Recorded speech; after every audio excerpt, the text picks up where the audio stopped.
queridos estudiantes, reciban una cordial bienvenida y hoy vamos a tener una segunda clase en cuanto a cómo podemos resolver preguntas típicas del IFES. Estas preguntas que vamos a analizar el día de hoy nos van a ayudar a que desarrollemos o a que profundicemos nuestros conocimientos en áreas, por ejemplo, como ciencias naturales y que al mismo tiempo tengamos capacidad de análisis y capacidad de lectura para poder desenvolvernos en otras áreas. Así que prestémosle muy buena atención a la explicación. De seguro que va a mejorar sus habilidades de razonamiento. No olvide que en la descripción del video aparece un enlace para que usted pueda desarrollar una prueba IFES y pueda ver cuáles son sus resultados, pueda ver cuáles fueron sus respuestas buenas, sus respuestas incorrectas y al mismo tiempo pueda corregirlas. Así que lo invito a que haga ese cuestionario. No olvide compartir este video con otros y si no tienen una suscripción, hágala para que siga recibiendo este tipo de preguntas. Así que empecemos. Bueno, entonces iniciemos con la pregunta número 1. Esta pregunta número 1 corresponde al componente biológico del área de ciencias naturales y va a tratar un tema que es muy importante y si bien es cierto, tal vez no nos aparezca esta pregunta, pero sí nos van a aparecer muchas preguntas asociadas a lo que es este tema. Note lo que dice. El modelo muestra una red trófica marina. Esto que usted está viendo aquí, esto que estamos viendo, se le conoce como una red trófica o también se le puede conocer como una cadena alimenticia y muestra la relación que hay entre los seres vivos que hay dentro de un ecosistema. Entonces, esto es una red trófica.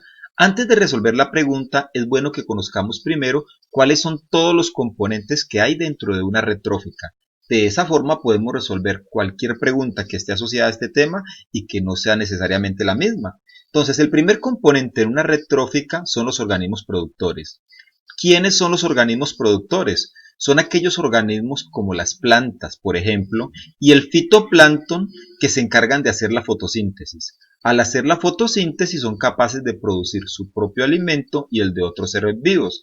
Por eso se les conoce con el nombre de organismos productores. Luego viene un segundo grupo de organismos que se alimenta de los productores. A estos se les conoce como consumidores primarios o de primer orden.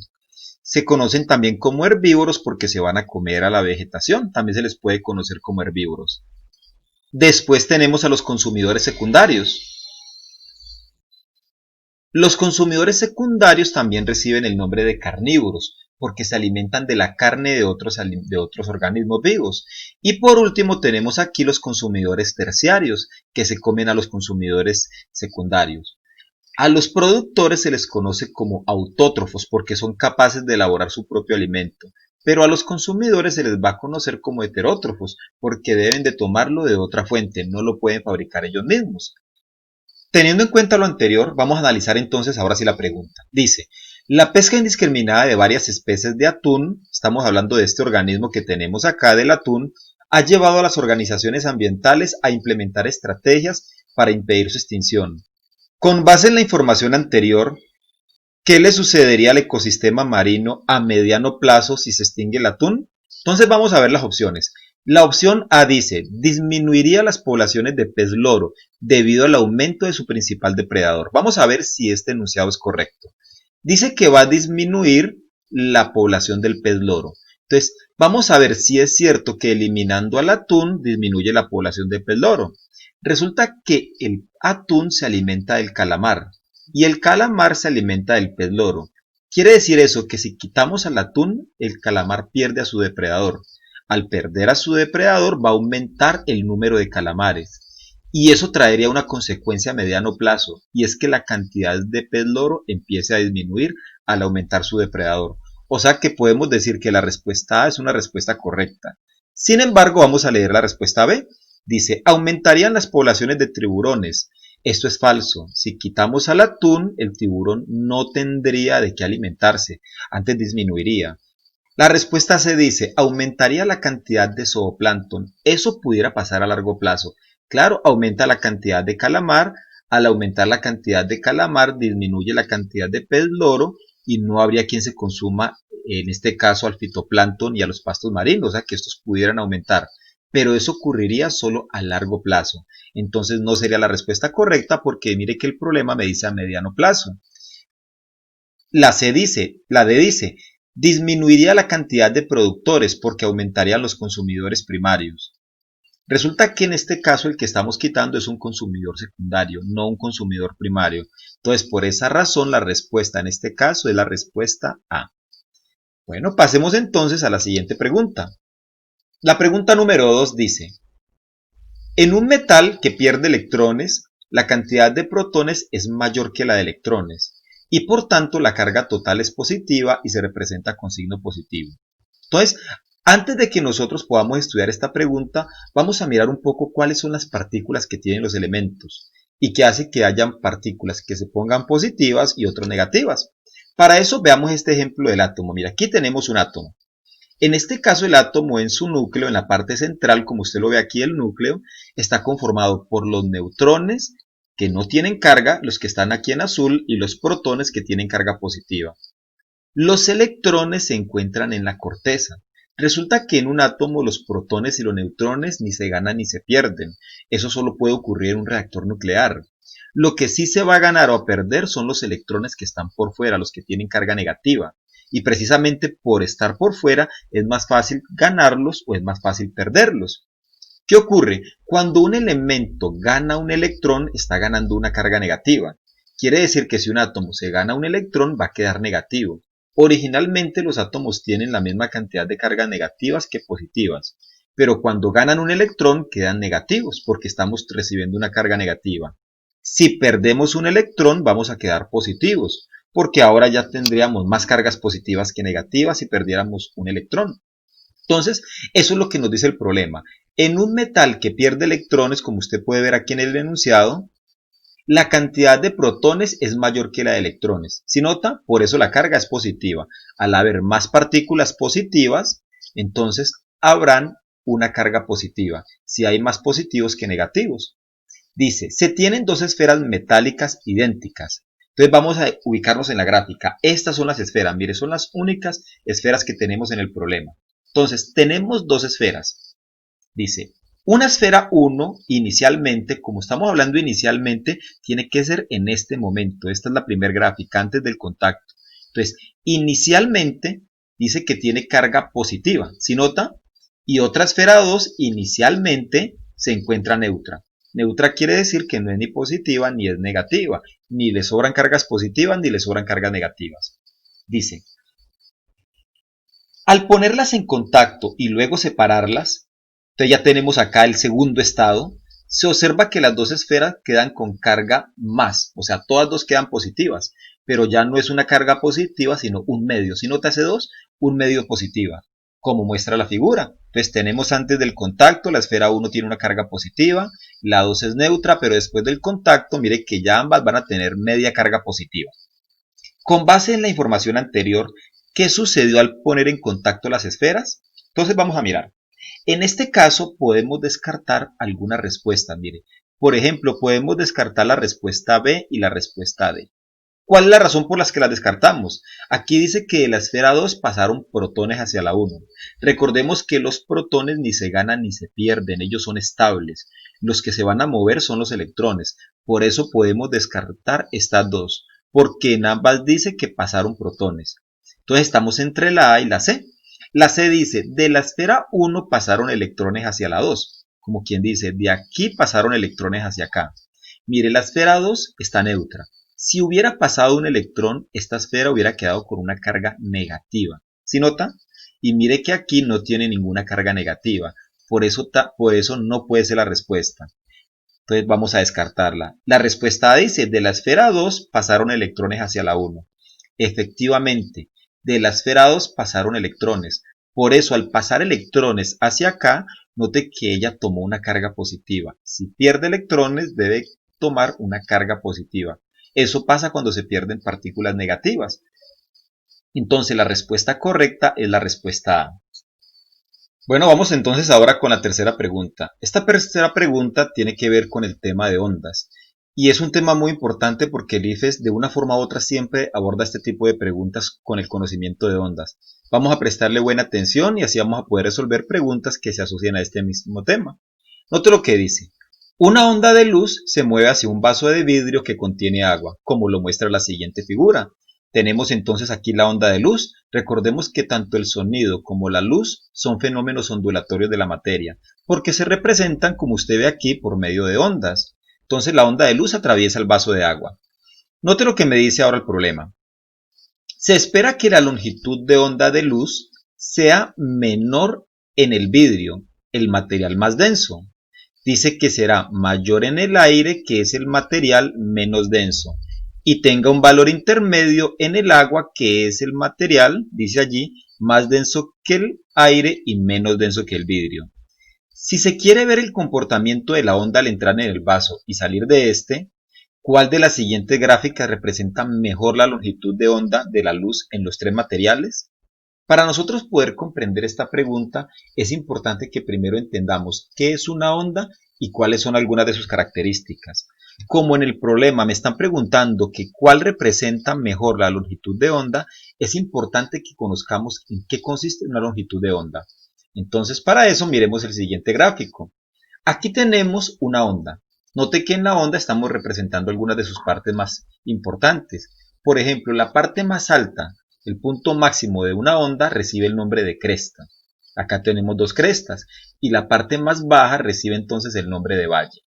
La línea que pasa por la mitad es el punto de equilibrio y la distancia que hay entre la cresta y el punto de la mitad, o entre el valle y el punto de la mitad, recibe el nombre de amplitud. ¿Qué es la longitud de onda? ¿Qué es lo que nos interesa en este problema? Es la distancia que hay entre una cresta y otra cresta. Si nota, a eso se le conoce como la longitud de onda. Resulta que según lo que leímos en el problema, la longitud de onda va a depender mucho del material. Dice que entre más denso sea el material, note, menor es la longitud de onda. Si nota, mire, la longitud de onda de la luz es menor en el vidrio. ¿Por qué? Porque es el más denso. Y note que es mayor en el aire porque es el material menos denso. En otras palabras, como quien dice, a más densidad, menor longitud de onda, pero a menor densidad, mayor longitud de onda. ¿Qué es la densidad? Recordemos que la densidad es la compactación de la materia. Los sólidos, por ejemplo, como el vidrio, son más densos, por ejemplo, que los líquidos, que son menos compactos, y los líquidos, a su vez, son más densos que los gases. Los gases son las sustancias menos densas. Mire que no hay compactación en sus partículas. ¿Qué quiere decir eso? Quiere decir que la longitud de onda en los sólidos va a ser más pequeña, mientras que en los gases va a ser más grande. Teniendo en cuenta entonces esos conocimientos, vamos ahora nuevamente entonces a la pregunta. Entonces dice, ¿cuál de las gráficas muestra verdaderamente el comportamiento de la longitud de onda? Recordemos que la longitud de onda es esta distancia que nosotros tenemos acá. Entonces, como podemos notar aquí en la gráfica número A, note que la longitud de onda en el aire es grande, si nota comparada con las demás. Eso está bien. Pero note que la longitud de onda no se puede determinar muy bien en las otras sustancias, porque aquí no cambió tanto la longitud de onda. Note que lo que cambió fue la amplitud de la onda. Y lo que estamos buscando, según el problema en este caso, es cuál fue el cambio o cuál fue el movimiento en la longitud de onda. Si nota, eso es lo que nos interesa saber. Por eso en este caso la respuesta A entonces la vamos a descalificar. Esta respuesta entonces no nos es útil. Veamos la B. En la B la longitud de onda en el aire, note que es amplia. Tanto acá como acá, note que tenemos una longitud amplia. Sin embargo, si usted compara el vidrio con el agua, mire que la longitud de onda es mayor en el vidrio que en el agua. Y resulta que eso no es cierto. Recuerde que entre más denso sea, por ejemplo, como el vidrio, que es más denso que el agua, menor es su longitud de onda. O sea que la longitud de onda de aquí debería de ser más pequeña que la de acá, pero mire que pasa al contrario. Por eso descartamos la B. En la pregunta C, note que la longitud del aire es amplia, eso está bien. ¿Quién le sigue en compactación? El agua. El agua es más compacto que el aire. Y note que su longitud de onda empieza a disminuir. Y el vidrio, que es el más compacto, que es el más denso, note que su longitud de onda es aún más pequeña. Esto es correcto. Si nota que la longitud de onda empieza a bajar según el estado de la materia, en el aire es amplia, en el agua es media y en el vidrio, que es lo más denso, es más pequeña. Pero note que la longitud de onda del aire aquí disminuye. conserva la misma longitud de onda del agua, o sea que esta tampoco es la respuesta, porque son dos medios distintos y no pueden conservar la misma longitud de onda. Mientras que la respuesta D, que es la respuesta correcta, note que la longitud de onda del aire es igual en todos los puntos. En el vidrio es pequeña por ser más denso y en el agua, que es la sustancia intermedia, note que la longitud de onda también es intermedia. Por eso decimos que la respuesta es la respuesta D. Vamos ahora a la pregunta número 4. Esta pregunta tiene que ver con el tema de biología y note lo que dice. En las células animales, los lisosomas son los organelos encargados de digerir con enzimas los nutrientes que la célula consume. Si todos los lisosomas de una célula se rompieran, ¿qué sucedería inicialmente a la célula? Entonces vamos a ver primero que todo qué es un lisosoma y en dónde lo podemos encontrar. Esta es una célula. Aquí tenemos entonces el esquema de nuestra célula. Y esta partícula que tenemos acá es el lisosoma. Los lisosomas se encuentran en el citoplasma de la célula. La parte de afuera recordemos que es la membrana celular y en el centro tenemos el núcleo de la célula. ¿Cuál es la función de los lisosomas? Aquí lo dice, mire, tienen enzimas que ayudan a digerir los nutrientes. Esto es un lisosoma y por dentro está lleno de enzimas. La pregunta es, ¿qué pasaría si el lisosoma se rompiera? Pues ya sabemos que las enzimas se van a regar y las enzimas pues ayudan a digerir nutrientes. Entonces, teniendo en cuenta eso, vamos a mirar las respuestas. Entonces dice, A, se degradarían las moléculas en su interior. Eso es muy cierto. Las enzimas empezarían a degradar las moléculas que hay en el interior, no solamente las alimenticias, sino de todos los organelos que nos encontramos internamente. Esa respuesta es correcta. Miremos la B, perdería todo el agua del citoplasma. Eso pudiera pasar. Si las enzimas lograran digerir la membrana, si lograran digerirla, pudiera la célula pudiera perder el líquido que tiene dentro, en su citoplasma. O sea que pudiera ser. La C dice, no habría respiración celular. Si las enzimas logran acabar con las mitocondrias, recordemos que las mitocondrias se encargan de la respiración celular, esto también es posible. La D dice, no se formarían proteínas. También es posible. Las proteínas se van a producir aquí, donde se encuentran los ribosomas. Y resulta que las enzimas pudieran también destruir a los ribosomas, y eso podría impedir la formación de proteínas. Sin embargo, hay que leer bien la pregunta, porque dice, ¿qué sucedería inicialmente? Como quien dice, ¿qué es lo primero que va a suceder? Entonces, lo primero que va a suceder es que se degradarían moléculas en el interior. Luego pueden pasar, si la situación se empeora, pueden pasar todas las demás cosas, pero lo que pasaría inicialmente sería eso, se degradarían las moléculas en su interior. Vamos ahora a la quinta pregunta. Esta es una pregunta del componente químico. Y note lo que dice. El modelo representa la relación entre la altura y la cantidad de partículas del aire. Entonces vamos a fijarnos un poco en el modelo que tenemos acá. Miren, aquí estamos haciendo una relación entre la altura, como lo dice acá, la altura y la cantidad de partículas que tenemos en el aire. ¿Cómo es esa relación entre la altura y la cantidad de partículas? ¿Es una relación inversamente proporcional? ¿Es una relación constante o es una relación directamente proporcional? Si fuera una relación constante, note, a medida que aumentamos en la altura debería de haber la misma cantidad de partículas, debería de ser constante, pero note que disminuye. Si la relación fuera directamente proporcional, a mayor altura, mayor número de partículas, pero note que es lo contrario, a mayor altura, menor número de partículas. Quiere decir que esto es una relación inversamente proporcional. A menos altura, menos partículas de aire. Ya tenemos claro eso entonces. Ahora dice, una olla con agua hierve a una temperatura de 100 grados centígrados cuando la altura es 0 kilómetros. O sea que aquí, cuando la altura es 0, el agua hierve a 100 grados centígrados. Dice, teniendo en cuenta que el punto de ebullición corresponde a la temperatura a la cual la presión de vapor del gas igual a la presión atmosférica, note lo que dice, si se pone a calentar la misma cantidad de agua a una altura de 25 kilómetros, o sea, por acá, ¿qué puede afirmarse? Para que nosotros podamos responder a esta pregunta es importante que comprendamos primero qué es la ebullición y cuándo ocurre ebullición. Recuerde que el punto de ebullición es la temperatura en la que un líquido pasa del estado líquido al estado gaseoso. Miremos el siguiente diagrama. ¿Cuándo ocurre ebullición? Aquí tenemos un líquido, puede ser un vaso con agua, por ejemplo. ¿Por qué las moléculas del vaso de agua no se van a evaporar inmediatamente? Porque hay una presión que hacen las moléculas del aire. Este mismo aire hace una presión sobre el líquido y esa presión evita que las partículas se escapen. Cuando hay ebullición, entonces si yo pongo a calentar acá, si yo pongo a calentar, recuerde que el triángulo significa el calor, si yo pongo a calentar a medida que aumenta la temperatura, aumenta la presión interna del líquido.